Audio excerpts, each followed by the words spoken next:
The Municipal District of Tabor recently partnered with Benchmark Assessment Consultants to provide property assessment services. The assessment process requires property inspection and re-inspections and are typically scheduled to occur during the spring and summer months. If your property is scheduled for re-inspection, residents can expect Benchmark employees to arrive wearing ID badges and properly marked vehicles. Benchmark assessors review the most current information relevant to your property assessment before arriving. Assessors will look for changes and take photos of properties to keep assessment records current. If the assessor has any additional questions, residents can expect a knock on the door or the assessor will leave a callback card. For more information on property assessments and re-inspections, please visit the MD of Tabor website.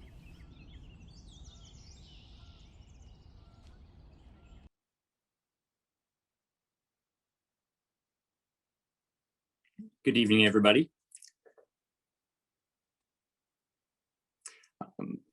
My name is Logan Wayloggy. I am one of the partners at Benchmark Assessment Consultants. We are established out of Lethbridge. We were formed back in 1995 when the provincial government made it the responsibility of the municipality to look after their own assessment services. Since that time, we were started out with just several assessors who needed some work in the local area here. We grew slowly over time. We've been in business for 26 years now.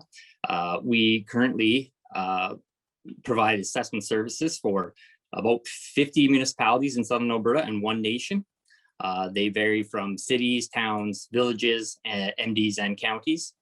Our team here at Benchmark Assessments, we do have 4 accredited municipal assessors. We have 2 accredited appraisers.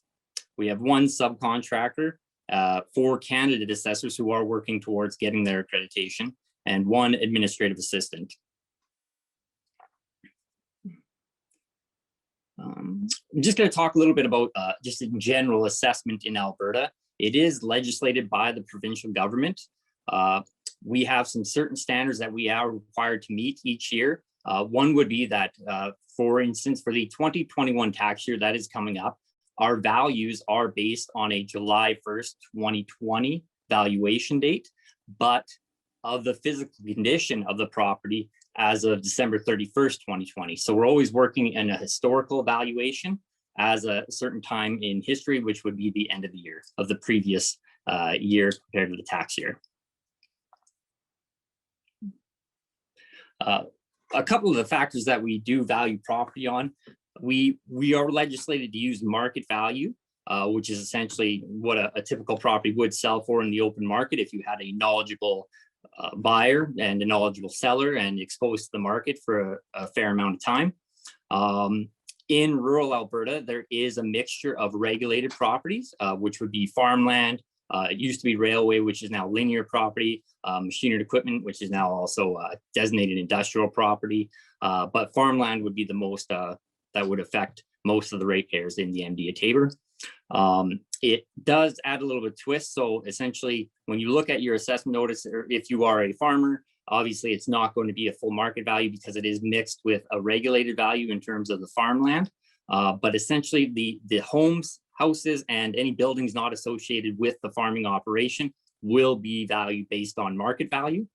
And it's valued on market value through a process of mass appraisal, which is different than a single property appraisal because in the name itself, a single property appraisal, an appraiser is going to look specifically at all the details of your individual property and come up with determine a value that way. In a mass appraisal system, we're essentially looking at groupings of properties. So we will place your property into a grouping depending on age, size, overall condition, the quality of construction. And at that point in time, we'll then analyze the market, looking at all the sales that occurred in a certain time frame within each grouping to determine a statistical model that we'll then apply back to every property within that grouping.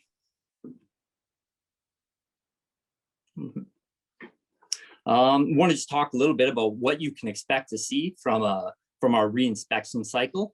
So once every about 5 to 7 years, we are legislatively required to come out and do a physical inspection of the property. What that means is we already have information on every property within the MD. This is the information we use each year to reassess each property. And what we're doing during the reinspection cycle is essentially coming by, verifying that the information that we are using each year in the assessment process is still accurate and correct. So we will come by. What we're looking for is we're essentially going to just check out, see the overall condition of the house, just make sure that we have all the buildings that are supposed to be taxable on the roll.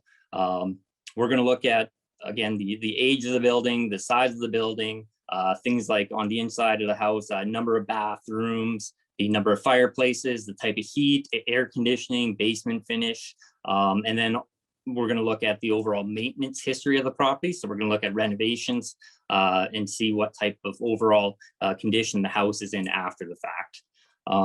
At that time, we'll also most likely update our photos just for the record to show the difference, the historical difference of the house throughout time. The way you can identify an assessor, as mentioned in that great video that was put together, we will have our signs on our vehicles when we are out in the area. We will also identify ourselves with our ID badges. Lots of times we'll be wearing, our shirts or our jackets, where we try to be as visible as possible and immediately come on and approach you if we do see you out there. We want to make sure that you're not concerned that it's anyone other than the assessor out in the area. We also recommend and absolutely state that call the municipality, double check with them as well. It's always good to know who's out in the neighborhood. I guess that's pretty much basically all I have here tonight. Thank you very much for having me, and I'll be around for questions afterwards. Thank you. Okay, thank you, Logan. Again, if you have questions for Logan, you can type them into the question and answer box, or you can wait till the end of the thing and raise your hand, and we'll get to your questions. Next, we're going to move on with another little video on infrastructure projects, and then we'll have Stu Weber, Director of Public Works, make a presentation.